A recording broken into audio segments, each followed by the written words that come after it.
السلام علیکم ورحمۃ اللہ وبرکاتہ. الکه زه دې څه خبر شوم په اسلام آباد کې د خره غوښې خرڅېږي که نه. الکه زه دې شهریان شوم یاره دا مازغه مې ګډوډ شو چې په اسلام آباد کې یو د خره غوښې. یاره ما سوچ کوو که نه د اسلام آباد دا خلک دومره هوښیار ولې دي. هغه د ظالم بچري چرګان پې خوري نه رښتیا د خره غوښې پې خوري. قصابیان ډېر رامیان دي بل څه کار نشته خو بس اسلام آباد یې موندلی دی زیو د خره غوښې پې خوري زیو د خرې غوښې پې خوري. خو موږ به ټینشن نه الو خفه کېږو به نه ځکه چې کله کله په کیفې کېږي خلکو باندې د سپو غوښې خوړلی شوي دي نو په اسلام آباد کې چا د خرو غوښې خوړي نو کومه دنیا ورانه شوه. خو حکومت له پکار چې ویې نیسي ورته په کونه سوټي ومنډي ډانګو ته پې ومنډي مرچکۍ ته پې واړئ چې بیا ګرځي وسوځي. او بل دا چې په اسلام آباد د خرو غوښې خرڅېږي او زمونږ دلته پښتونخوا کې د انسان غوښې خرڅېږي نو موږ به نه خفه کېږو او هلته هم خفه کېږو چې د خرو غوښې خرڅېږي. خو هغه دومره هوښیاران دي که نه دومره هوښیار دي ذهن چې دا ولې هوښیار دي. دا ظالم بچی د چرګانو غوښې د خرو غوښې خوري په خوله کې هم چرګان راته دي د دې لپاره مو چرګانو زموږ خولې اسقاط کړي سمې ګنډې جوړې شوي ثابت جوړ شوي دي هر وخت پارمیا چرګي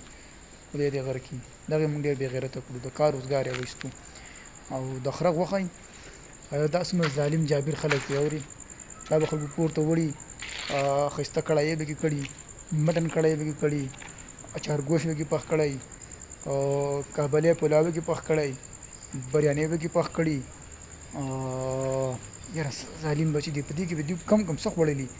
چا به کوي چې رماله به کې امی میرے لیے چکن مٹن کڑھائی پکاؤ چا به کوي چې به کې ماله به کې نن کابلی پلاو پکاو. د خرو غوښې به یې خرپا یا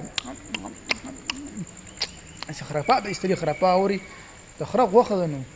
خدای دې غر کې چې غرق شي په شرمونه یې وشرمولو یا قوم ته به شرمونه وشرمولو چې پاکستان کې د خره غوښې خرڅېږي. دا که اوس صدر ټرمپ خبر شو نو هغه به دې باندې څه وایي هغه هم به دې کې خامخا څه شی ته وایي اسسمنټ هغه به جاري کوي